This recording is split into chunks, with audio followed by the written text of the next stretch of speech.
Bonjour à tous et à toutes, je suis Edith Favoreux, je suis co-directrice du CAS Bonheur dans les organisations et je suis très heureuse de passer ce moment avec vous dans le cadre de cette conférence du RIFT. Je remercie beaucoup les organisateurs et organisatrices pour l'invitation, pour l'opportunité de parler du bonheur dans les organisations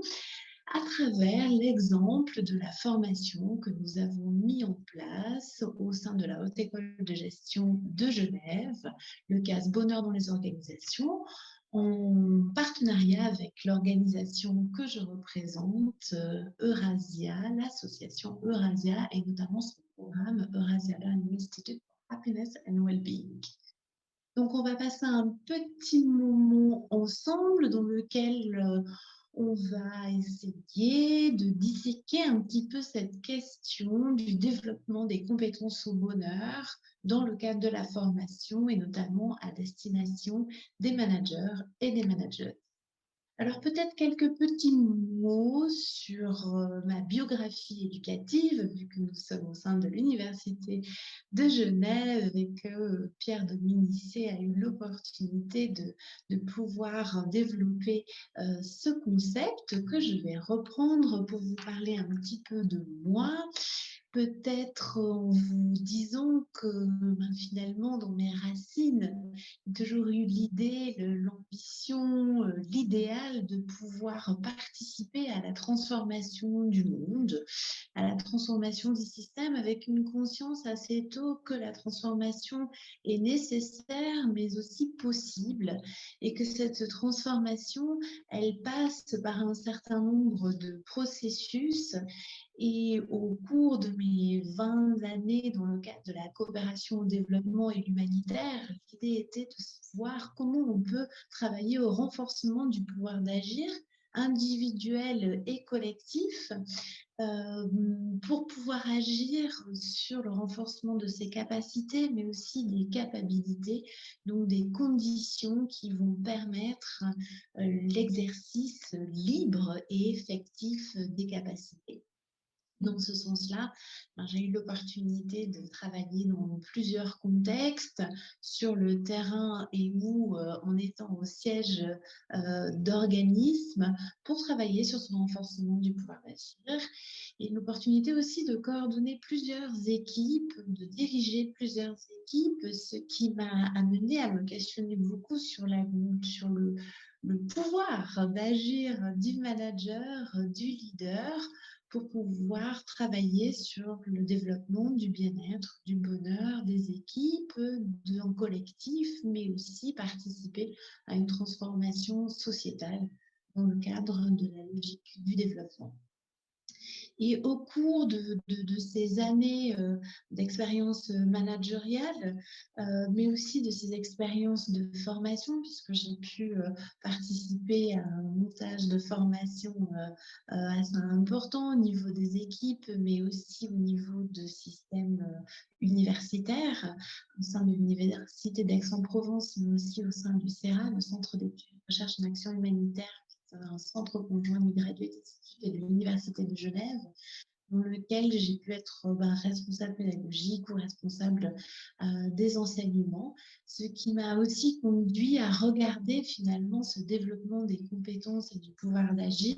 d'un point de vue de la formation, de la pédagogie, de créer des espaces favorisant le développement des compétences, l'apprentissage, aussi au sens de la subjectivation, mais j'y reviens dans quelques instants. Et puis aussi la rencontre avec des philosophes, avec des penseurs, avec des chercheurs, mais aussi avec des philosophies également spirituelles, et notamment une mention de Thich Nhat Hanh qui, à un moment donné, a vraiment contribué à mon propre chemin et mon système de pensée, qui est le fait que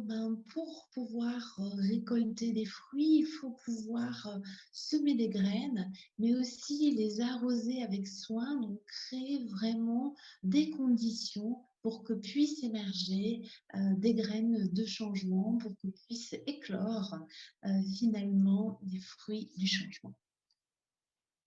Donc, la question qui va nous occuper aujourd'hui, c'est quelle est finalement la plus-value de la formation quand on parle du développement des compétences au bonheur? Bien des développements des compétences au bonheur et pas du bonheur, ce qui laisserait présager qu'il n'y a qu'une forme de bonheur,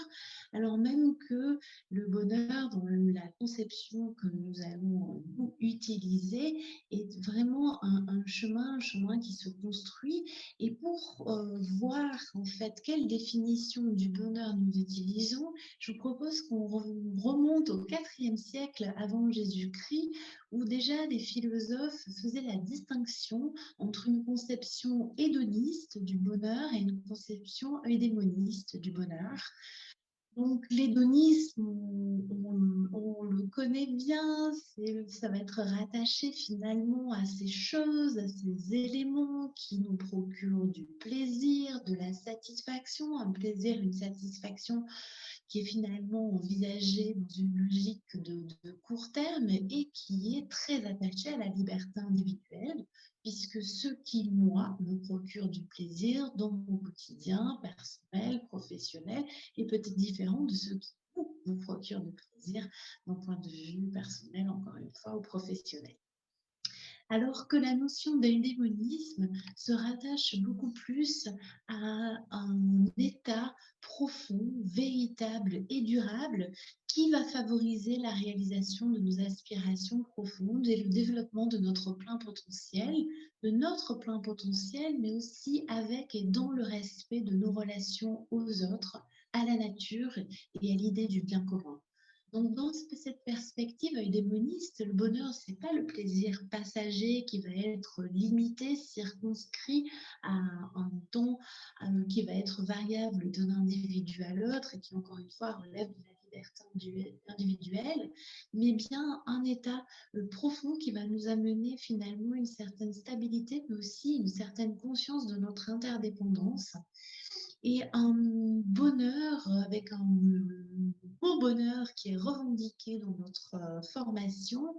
parce qu'on sait bien que le beau bonheur a été beaucoup galvaudé, qu'il a été dénaturé. Aujourd'hui, tout participe de votre bonheur, y compris de boire un bon soda tout frais.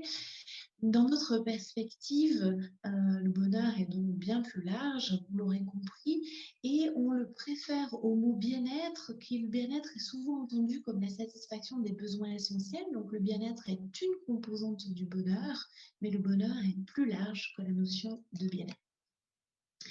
Et donc, dans notre perspective, nous utilisons le cadre du bonheur national brut, donc, qui a été développé au Bhoutan. Là, je vous ai mis la mention du Premier ministre, Tinley, le Premier ministre bhoutanais, qui relève que le Bhoutan a fait la distinction entre le bonheur en tant qu'état émotionnel agréable, superficiel et passager, dans la perspective hédoniste que je mentionnais, pour finalement le considérer comme quelque chose de plus complet, qui fait que le véritable bonheur ne peut se faire au détriment des autres ou lorsque d'autres souffrent, et que donc il est bien inclus dans une vision systémique où finalement notre propre bonheur dépend aussi finalement de notre relation à autrui, de notre environnement social et de notre façon de vivre en harmonie avec la nature, avec une idée aussi d'adaptation, quelque chose qui n'est pas figé, mais qui nous permet finalement de nous adapter aux considérations intérieures et extérieures. Alors, pourquoi parler de compétences au bonheur? Est-ce qu'on peut vraiment parler de compétences au bonheur? Donc, si je suis là aujourd'hui, c'est que oui, l'idée, c'est de répondre à l'affirmative à cette question, dans le sens où on considère qu'il est possible et nécessaire de créer des conditions qui vont favoriser l'acquisition de savoir, mais aussi l'incarnation de ce savoir et la mobilisation situationnelle de ce savoir pour pouvoir même générer de nouveaux savoirs expérientiels. Et dans cette idée, le développement des compétences au bonheur, c'est de savoir comment on peut développer finalement les capacités et renforcer la capacité à développer notre plein potentiel, donc avec une dimension personnelle de la compétence, mais aussi pour pouvoir créer des espaces pour le développement de ces conditions de bonheur au sein de différents collectifs avec les différents acteurs dans un contexte donné, donc avec une dimension relationnelle, une dimension prosociale, mais aussi comment contribuer à la régénérescence et à la résilience des systèmes, y inclut la nature. Donc, dans cette conception de développement des compétences au bonheur, il y a l'idée de pouvoir travailler sur une connexion ou une reconnexion à soi, aux autres, à la planète, la nature, mais aussi à l'idée de bien commun. Et finalement, on se rapproche beaucoup du concept d'empowerment, de renforcement du pouvoir d'agir, qui combine le développement pour renforcement d'un pouvoir intérieur, entendu comme tout ce qui est fait à la motivation, à l'estime de soi, à la confiance en soi, à la mobilisation du sens, des valeurs, mais aussi un renforcement d'un pouvoir de faire et d'avoir en lien avec le développement des compétences de savoir, de savoir-être, de savoir-faire, mais également d'accès aux ressources pour pouvoir être en mesure de mieux développer un pouvoir avec, un pouvoir collectif, un pouvoir d'organisation, un pouvoir de travail sur l'intelligence collective pour, in fine, avoir un pouvoir sur sa réalité, sur les systèmes dans lesquels on est complètement partie prenante. Donc, dans ce processus de développement des compétences au bonheur, j'ai envie de faire la référence à Étienne Bourgeois, qui, dans son ouvrage Le désir d'apprendre,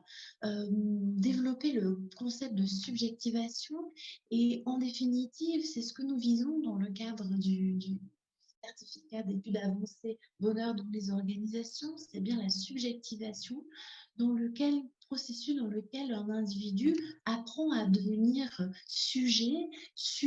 pour mieux pouvoir trouver sa place dans le monde et être capable non seulement de s'y adapter, mais aussi d'imprimer sa propre marque et de s'engager finalement avec les autres dans une forme d'action collective créative. Donc, dans cette idée de subjectivation, il y a bien sûr l'idée du développement du sujet,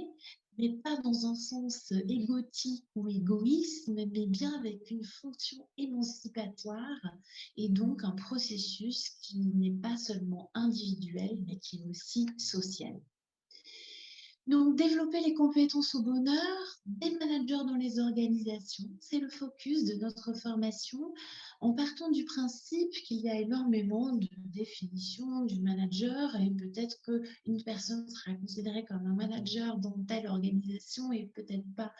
dans l'autre. Donc, nous prenons une définition assez large. Finalement, nous considérons des personnes qui ont des rôles et des responsabilités dans la gestion de projets plus ou moins importants et ou dans la gestion d'équipes, qu'elles soient petites ou grandes, mais finalement des personnes qui mènent, qui cadrent, qui pilotent, qui guident, qui inspirent, qui incarnent, qui accompagnent, qui soutiennent à un moment donné des logiques de transformation et ou des personnes dans des collectifs, dans des organisations, qu'elles soient des entreprises privées ou publiques, des associations, qu'elles soient des collectivités publiques, des administrations publiques ou tout autre type de collectif, y inclut les établissements scolaires. Et en fait, l'idée part du fait que aujourd'hui, nous sommes face à un certain nombre d'enjeux et que les troubles psychosociaux sont très importants en Suisse, mais comme ailleurs, et que ces troubles psychosociaux, ils ont aussi un coût, puisque les chiffres, les enjeux économiques souvent motivent et mobilisent au changement. Et donc, ces troubles psychosociaux ont un coût pour les collectifs, pour les organisations, mais aussi un coût pour la société en général. Mais par-delà les chiffres, par-delà le coût, ce qui nous intéresse, c'est de voir comment finalement ces managers, ces manageuses peuvent créer des conditions qui favorisent le bonheur pour se sentir mieux eux-mêmes, pour ne pas souffrir et voire même pour être bien épanouis, développant un potentiel dans dans leur manière de vivre leur rôle dans les organisations, mais également ne causent pas de souffrance au sein de leur équipe et au mieux travaillent sur le bien-être, le bonheur de leur collectif, de leurs équipes. Donc, c'est vrai que tout cela s'inscrit dans un système, dans un écosystème global où on est aujourd'hui face à des contextes qui vont vite, extrêmement complexes, avec une logique d'interdépendance hein, que nous avons bien vu dans la période Covid dans laquelle nous sommes, et puis un contexte organisationnel qui lui aussi évolue. Il y a toutes ces évolutions des visions de l'organisation, comme le dit Frédéric Laloux, avec des visions historiques hein, qui passent d'une organisation plutôt rouge à une organisation plutôt opale, caractérisée par une certaine horizontalité et de remettre l'humain au centre. Mais il y a aussi tous les concepts de responsabilité sociale de l'entreprise, d'économie sociale solidaire, et n'oublions pas le cadre qui est posé par les objectifs du développement durable et l'agenda 2030 qui invite notamment dans l'objectif numéro 17 à une mobilisation de l'ensemble des acteurs, des actrices d'une société, y inclut les organisations, y inclut les entreprises. Et puis, plusieurs évolutions aussi en termes de managérial. On est passé d'écoles de management, on va dire, assez classiques, dans lequel les émotions étaient reléguées, niées, voire même considérées comme suspectes dans le cadre professionnel, à finalement des notions beaucoup plus ouvertes du manager, mais aussi beaucoup plus complexes, où finalement on attend d'un manager, d'un leader, qu'il soit aujourd'hui transformationnel, serviteur, positif, raisonnant, c'est-à-dire un manager qui va intégrer à la fois des logiques techniques et d'organisation, de gestion qui reste traditionnel, mais avec aussi des compétences qui vont être requises pour que ce manager, cette manageuse, ce leader, cette leaduse puisse aussi être beaucoup à l'écoute d'eux et d'elles, mais aussi de leurs environnements, puisse être au service, puisse mobiliser l'intelligence collective et puisse favoriser l'émergence de la créativité et de l'innovation dans leur collectif. Et au niveau individuel, on demande à ces personnes d'être mais aussi d'être responsable, d'avoir des comportements éthiques, d'être empathique, d'être à l'écoute. On est donc face à une nécessité à la fois de repenser la personne dans le cadre de son équipe, dans le cadre de son collectif, mais aussi l'organisation vis-à-vis de ses collaborateurs, de ses collaboratrices, mais aussi vis-à-vis de son contexte. Donc, on attend finalement d'avoir des personnes qui sont presque des super-héros, des super-héroïnes, qui puissent cultiver la pleine conscience, qui puissent véhiculer un certain management à la confiance, qui puissent faire preuve d'empathie, voire même de compassion, tout ça dans une logique de certaine éthique avec l'enjeu de la durabilité, qui puissent développer des espaces transformationnels, des espaces d'apprentissage. Bref, toute finalement cette pression qui est mise sur les personnes dans les organisations est un facteur de souffrance. Et donc, l'idée de se demander comment, dans ce contexte-là, on peut, tout en prenant en considération ces nouvelles exigences, nouvelles ou pas, mais en tout cas ces exigences qui sont très au goût du jour pour développer des conditions au mieux-être, au mieux et au mieux devenir, à la fois pour ces managers, pour ces managers, mais aussi pour les collectifs qu'elles guident, encadrent et motivent. Donc, ça participe à la fois d'une logique de penser à comment on peut créer des espaces qui permettent une certaine écologie organisationnelle, comment on peut travailler sur le sens au travail, le sens du travail, mais dont l'idée aussi de participer à une responsabilité sociale et environnementale. Donc, comment on peut développer une qualité de vie au travail, mais qui est aussi en résonance avec l'idée de participer à une qualité de vie sociétale, comment on peut travailler sur la salutogénèse organisationnelle et en même temps, comment on peut travailler sur une certaine écologie intérieure, être bien avec soi pour être bien avec les autres, être bien et mieux au travail, mais aussi être bien et mieux à la maison et donc dans sa dimension individuelle, personnelle, et d'arrêter de cloisonner finalement l'être. L'être est un. Bien sûr que les manifestations de l'être vont être différentes dans un cadre professionnel et puis dans différents contextes de ce cadre professionnel et dans un cadre personnel. Je ne suis pas la même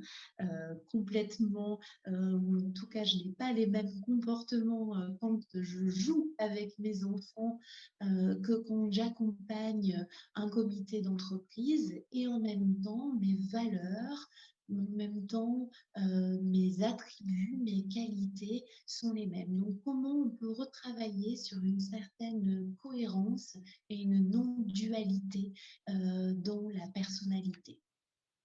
Donc, dans ce cadre, les intentions du CAS, en se focalisant sur les managers, manageuses, leaders, leaders, ce sont de pouvoir finalement renforcer les compétences pour que ces personnes puissent être des leviers de changement,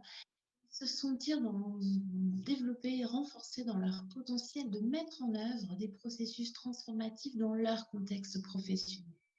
pour pouvoir contribuer au développement des conditions au bonheur dans leur contexte, mais tout en incarnant soi-même ces changements, l'idée étant d'articuler la transformation personnelle, organisationnelle et sociale, toujours dans cette idée de mieux-être et de mieux devenir. J'ai envie de citer Jean de la Bruyère qui dit que le sage guérit de l'ambition par l'ambition elle-même. Donc, c'est bien avec ce prisme de l'ambition que nous travaillons dans le cadre de ce dispositif.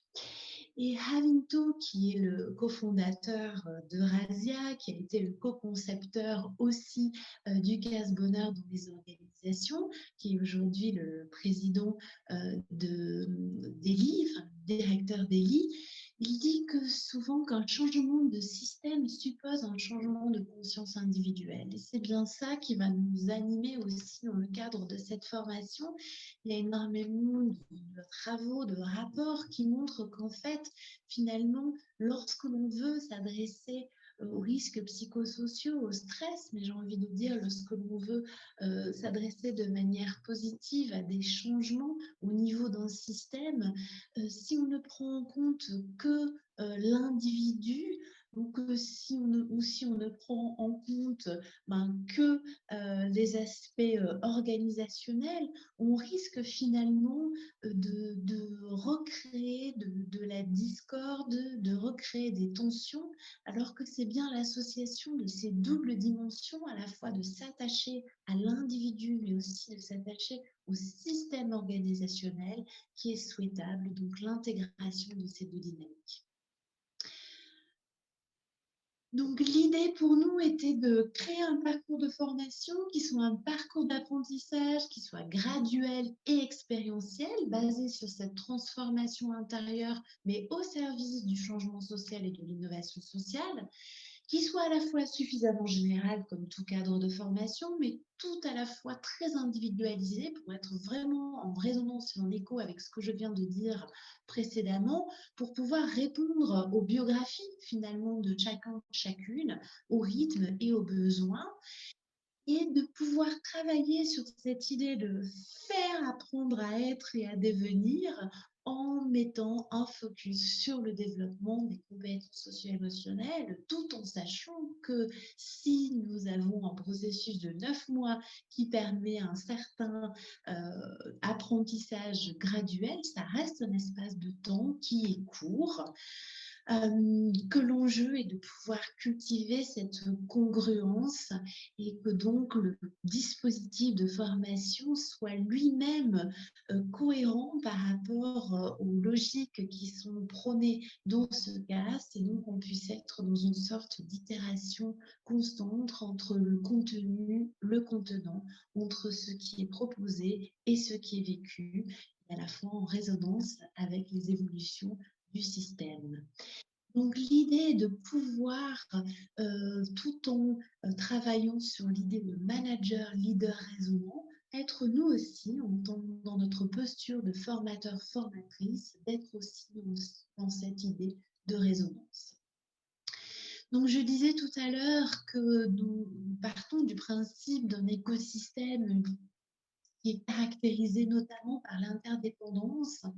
et on se centre sur l'idée du manager, de la manageuse, qui est à la fois une personne qui consomme, qui vote, qui s'engage, qui se divertit, qui se ressource, qui vit en famille, qui vit avec ses amis, etc. Mais qui est aussi un professionnel, une professionnelle qui produit, qui influence, qui inspire, qui sème, et que c'est bien ces différentes dimensions que nous allons appréhender dans un cadre organisationnel défini, dans lequel ce manager, cette manageuse encadre, guide, travaille avec des équipes au service d'une mission, en intégrant des processus qui sont déjà définis, mais aussi en influençant les processus, et donc, in fine, en travaillant à partir d'eux, mais aussi en ayant une influence sur la culture organisationnelle. Donc, nous avons différentes dynamiques qui sont prises en considération, des dynamiques internes, mais aussi des dynamiques externes, puisque finalement, ce qui se fait au sein d'un collectif, au sein d'une organisation au service d'une mission, a une mission sociétale de production de biens, de services, d'influence sur les valeurs et puis d'influence finalement aussi sur les ressources, puisque les organisations, en ayant une responsabilité sociale, environnementale, participent au changement de l'écosystème. Donc, dans le cadre de ce processus graduel de transformation, nous utilisons notamment le processus de la théorie U développé par Otto Scharmer dans le cadre du Presencing Institute, en partant de l'idée que finalement, on ne peut pas résoudre des problèmes avec des modes de pensée qui les ont générés, et que donc, si le passé, bien sûr, est une ressource en tant que leçon apprise, etc., il ne doit pas être un conditionnement. Comment donc travailler sur le fait d'être pleinement présent, d'apprendre à l'idée, à gérer, à diriger à partir du futur émergent. Donc, de pouvoir cultiver la présence à soi, vraiment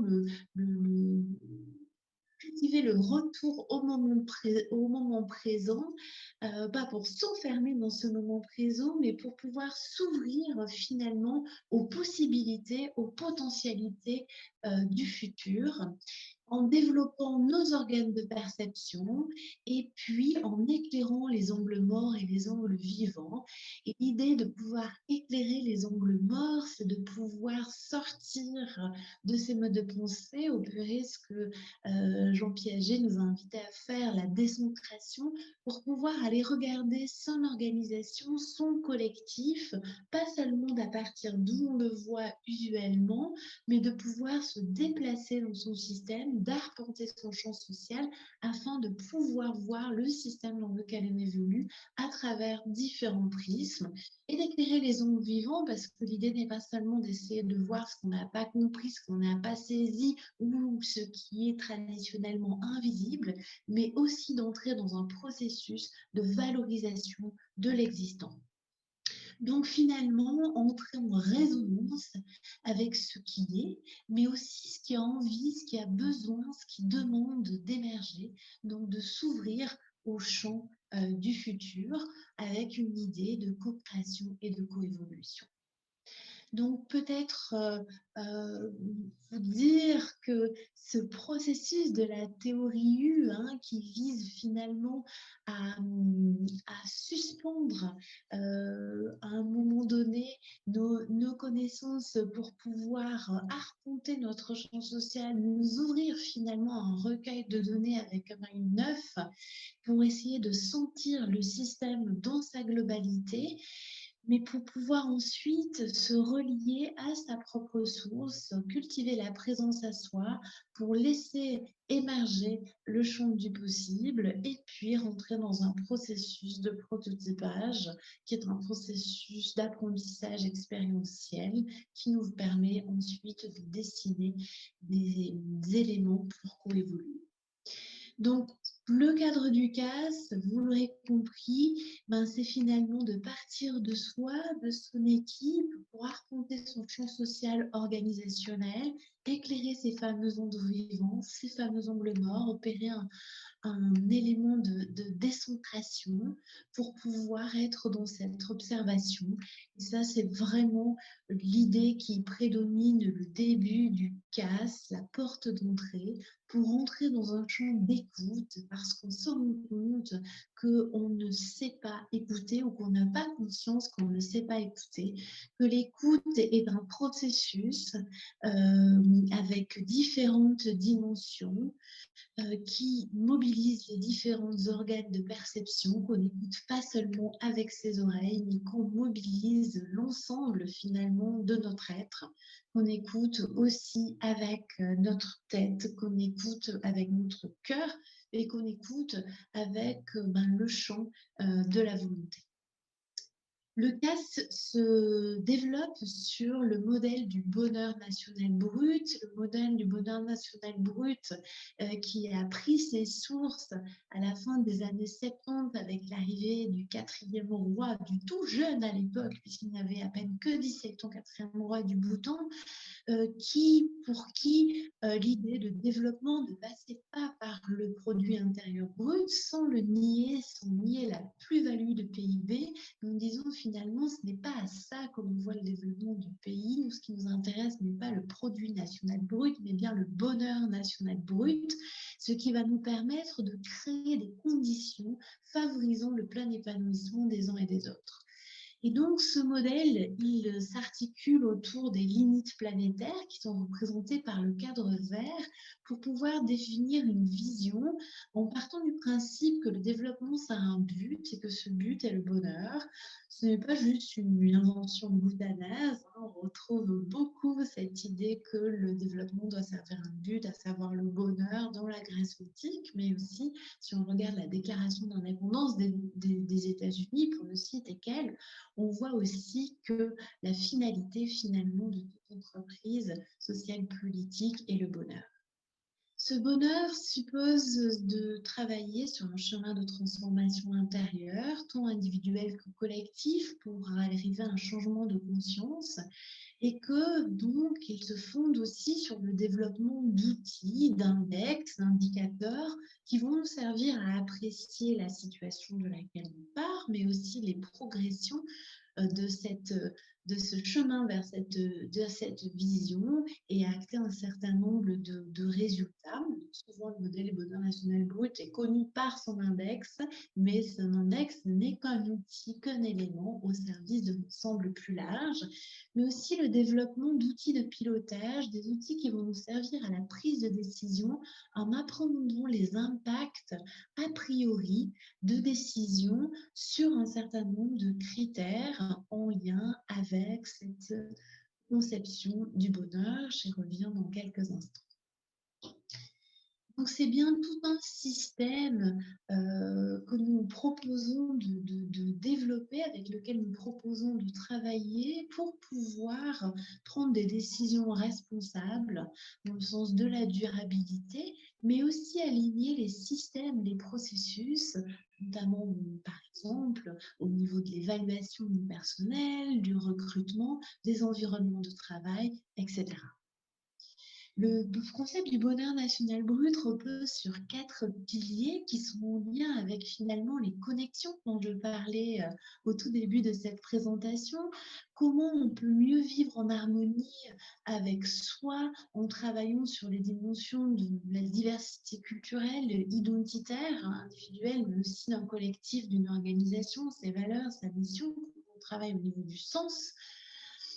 Comment on travaille en lien avec les relations de relations harmonieuses avec les autres, aussi dans la perspective d'éléments économiques et sociaux, durables et équitables. Comment on travaille dans la perspective de l'harmonie avec la planète, la nature, notamment avec la conscience de la préservation, mais aussi de la régénération de nos écosystèmes environnementaux naturels. Et puis aussi avec cette idée de bonne gouvernance, finalement, quel cadre posons-nous pour une harmonie avec les biens communs. Donc le concept de modèle national brut s'articule autour de 9 domaines qui sont autant de portes d'entrée pour regarder, pour analyser une organisation, mais aussi pour poser un certain nombre d'objectifs pour faire évoluer cette organisation dans une idée systémique. Un des premiers domaines est le bien-être psychologique, trouve aussi la santé, l'utilisation du temps, logique d'apprentissage, de vitalité de la communauté, de relations, de culture, entendu au sens tant de créativité que de valeur, d'identité au sein d'une organisation,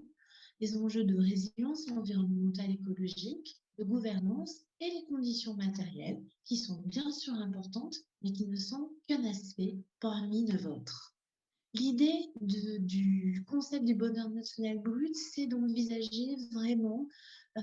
une équipe, une organisation, un système de manière holistique, mais aussi de manière systémique, en prenant en considération que des avancées dans un de ces domaines a aussi des répercussions sur d'autres domaines, des répercussions qui peuvent être positives, mais des répercussions qui peuvent être négatives, ce qui fait qu'on va aussi beaucoup s'attacher à quel est le seuil de suffisance,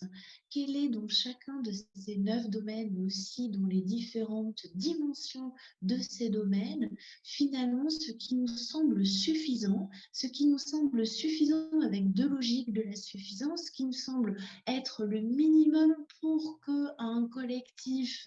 une équipe, une organisation puisse se sentir bien, avoir des bonnes conditions, mais en même temps ce qui nous semble suffisant, c'est-à-dire ce qui nous semble assez. Assez, et dans cette logique de pouvoir casser le prisme de la croissance à tout crin, mais aussi dans cette logique de se dire peut-être qu'à partir de ce seuil, finalement, on fait assumer un poids sur d'autres éléments. Je donne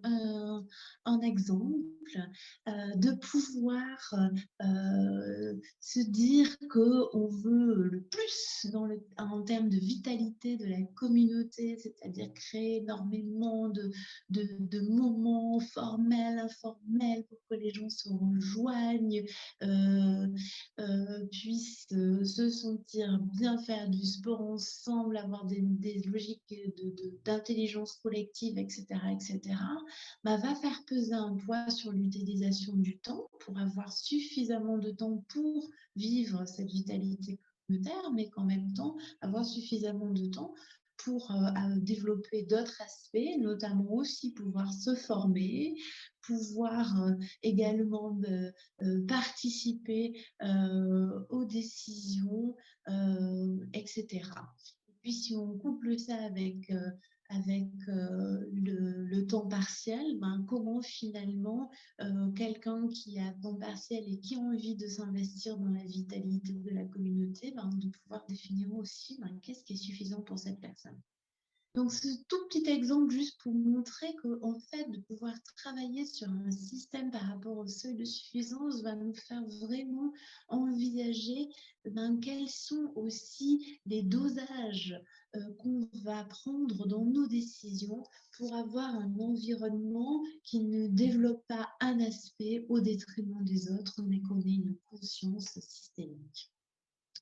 Donc, dans le cadre de ce modèle, ce qu'on va beaucoup travailler dans le cadre du CAS, qui nous semble essentiel quand on parle du développement des compétences au bonheur, c'est le développement des compétences socio-émotionnelles, en partant d'un soi ou d'un nous, comment on développe la conscience de ce soi ou de ce nous, comment on travaille aussi sur la maîtrise de soi et de nous, donc la maîtrise et la gestion des émotions, mais aussi du stress, comment on développe la conscience des autres avec l'écoute, l'empathie, la compassion, mais aussi comment on développe des relations sociales harmonieuses qui ne soient pas conflictuelles, qui prennent en compte la dynamique de conflit assez tôt dans une logique de prévention, mais aussi qui développent toutes les logiques d'intelligence collective, le tout pour arriver à une prise de décision responsable. Donc, ces compétences socio-émotionnelles, finalement, elles existent, on en parle depuis longtemps, elles prennent différents noms, différentes terminologies. Hein, l'OMS parlait de compétences, de ses capacités, de ses aptitudes, finalement, qui font qu'un individu ou un collectif répond aux exigences et aux épreuves de la vie quotidienne, pas seulement pour lui, mais aussi dans une dynamique relationnelle en lien avec sa culture et son environnement. Pour Danielle Goleman, qui nous sert beaucoup de références, elle s'articule autour de compétences personnelles, de compétences prosociales qui sont tournées vers les autres, et puis de compétences plus systémiques qui sont plus de compétences cognitives. Et finalement, c'est bien l'idée de pouvoir relier ces types d'intelligence rationnelle, émotionnelle ou dite spirituelle pour pouvoir travailler finalement sur un alignement entre des logiques de faire, d'utiliser l'information, mais aussi de pouvoir se connecter, être conscient de ses émotions, de ses ressentis et de travailler sur l'alignement avec ses valeurs personnelles, les buts et l'authenticité. Donc, juste un petit aperçu finalement de ce que nous entendons au sein d'ELI par développement des compétences socio-émotionnelles avec différents éléments en lien avec cette conscience de soi, attention à soi, connaissance de soi, confiance en soi, le champ de la maîtrise de soi, de la gestion des émotions, mais aussi comment cultiver des émotions positives dans un collectif, comment aussi en termes de conscience des autres, d'être dans cette logique d'intégration, d'inclusion de la diversité, dans l'idée de prendre soin aussi des autres, qui se traduisent par tout de communication, mais aussi de feedback, de gestion des conflits, le tout pour avoir une prise de décision responsable et un engagement individuel et collectif au service du bien commun.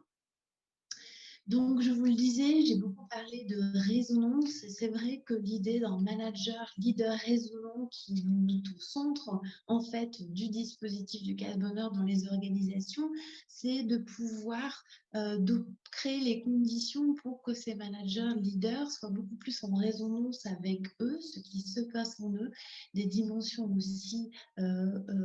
cognitives, mais aussi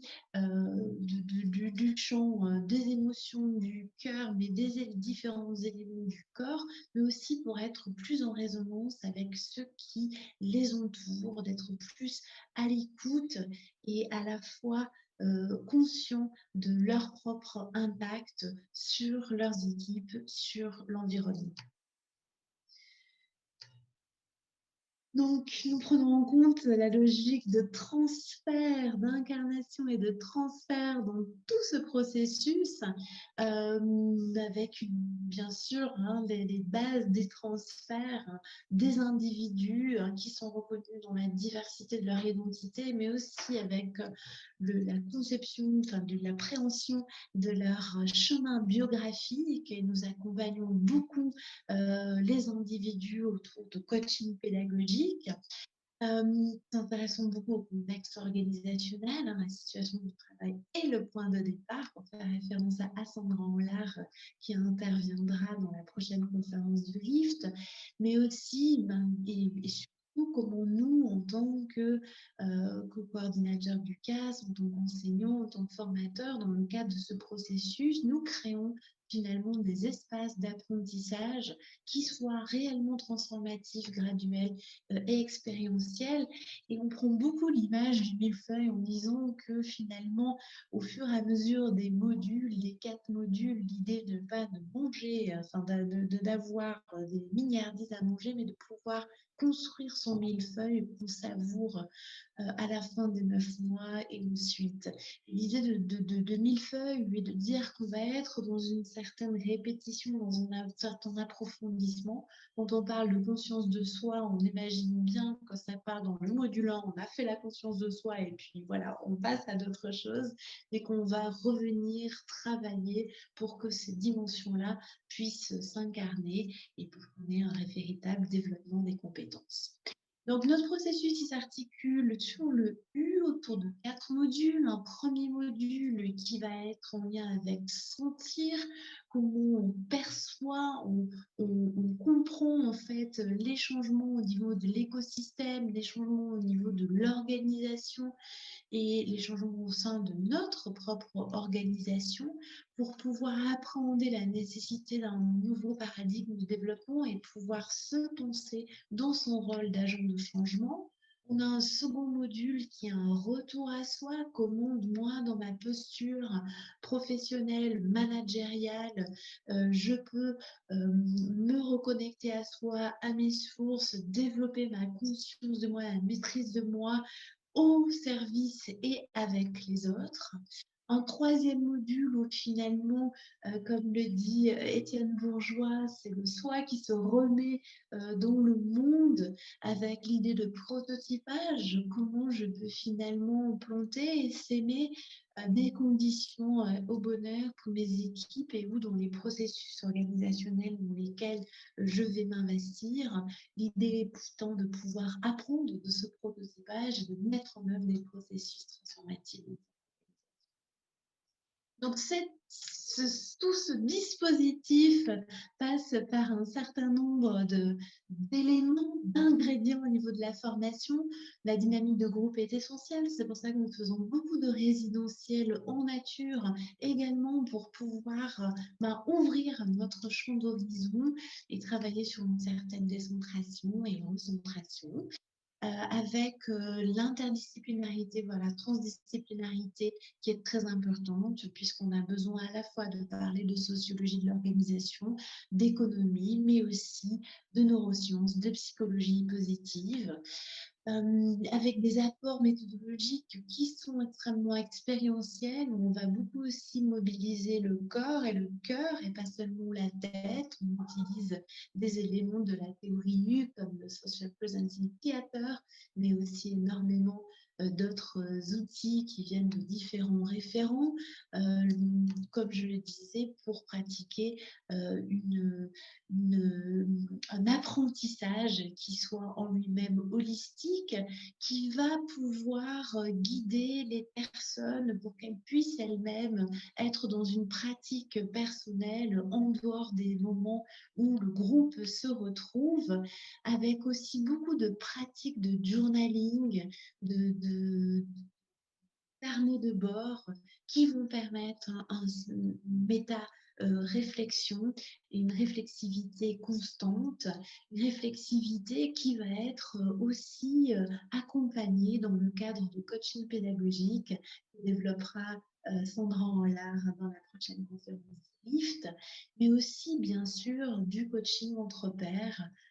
qui va permettre de toujours continuer à être dans cette analyse organisationnelle pour pouvoir développer des prototypes, pour essayer des éléments qui peuvent participer à la transformation soit d'une posture managériale, soit de dynamique d'équipe et ou de processus organisationnels. L'idée étant évidemment de consolider une communauté de pratiques accompagner par-delà les 9 semaines. Donc, bien sûr, quand on parle de développer les conditions au bonheur dans une organisation, de développer les compétences des managers et des managers, des leaders au sein d'une organisation, encore une fois, qu'elle soit une entreprise, une association ou une administration publique, bien sûr que ce qui motive souvent les employeurs, c'est de pouvoir augmenter la performance des collaborateurs, collaboratrices. Et oui, c'est prouvé d'augmenter la motivation, l'implication, mais aussi d'augmenter la responsabilité de l'organisation vis-à-vis de ses collaborateurs, collaboratrices, mais aussi vis-à-vis de sa mission, de son public et in fine aussi du système social et de la planète. D'augmenter l'attractivité pour les générations futures qui sont aussi dans une certaine exigence pour garder, cultiver le sens au cœur de leur processus professionnel. Puis, il y a une idée de rentabilité de l'organisation. Et nous, ce qui nous intéresse en tant que coordinateur, coordinatrice du CAS, dans cette idée d'accompagner le développement des compétences, c'est qu'au final, on est des hommes, des femmes, des professionnels qui soient mieux, qui soient bien dans les différentes dimensions de leur vie. Et ces éléments peuvent être renforcés, peuvent s'apprendre. Donc, cet apprentissage, idéalement, il devrait passer par le système scolaire, c'est-à-dire qu'on puisse développer ces compétences socio-émotionnelles, qu'on puisse développer le plein potentiel des uns et des autres dès l'école. Donc, on a la chance aujourd'hui de travailler en partenariat avec le design du CHUV pour pouvoir développer des projets pilotes au niveau du canton de Vaud, du canton de Neuchâtel, sur cette idée d'amener, de développer les compétences socio-émotionnelles au niveau des écoles, mais aussi de créer des environnements heureux dans le cadre de ce qui a été développé par l'UNESCO, de ce concept d'école heureuse, mais qu'en Suisse nous avons inspiré. Voilà, c'est moi aujourd'hui qui suis présente pour vous parler de la plus-value de la formation pour le développement des compétences au bonheur, mais ça ne serait pas possible sans Marianne Herny qui co-dirige ce CAS-là avec moi et qui a eu le courage de pouvoir porter ce projet au sein d'une haute école de gestion, parce que parler de bonheur n'est pas aujourd'hui toujours très bien vu, alors même que, comme vous l'avez vu, nous l'assumons pleinement. Mais je voudrais aussi faire un petit clin d'œil à Annika Manson qui avec l'organisation Happy at Work, a été une des premières en Suisse romande à parler de ces dynamiques-là. Et un petit clin d'œil aussi à Jacinda Ardern qui, en Nouvelle-Zélande, en tant que Premier ministre, a eu le courage de pouvoir proposer un budget qui intègre le bien-être, le bonheur et plusieurs dynamiques dans ce sens. Elle n'est pas la seule, il y a plusieurs gouvernements et organisations qui sont déjà dans ce chemin. Voilà, et ça, rien de tout ça, ce serait possible sans des managers, des cadres, des leaders, des professionnels, des responsables de la communication, des responsables RH, tout type de professionnels qui nous ont fait confiance pour les 2 premières éditions de ce CAS et qui nous permettent de co-évoluer dans ce sens. Donc, je vous remercie beaucoup pour votre attention. Ce fut un plaisir de vous présenter cette expérience. Donc, c'est une expérience, c'est un processus d'apprentissage aussi pour nous. Les choses évoluent, la recherche évolue et nous serons ravis de participer aussi à des projets de recherche sur l'impact réel et les changements observables au niveau des managers, des professionnels, du développement des compétences dans le cadre de leur cheminement personnel et professionnel. Je vous remercie beaucoup de votre écoute et je vous rappelle qu'il est important que vous preniez soin de vous. À bientôt. Merci.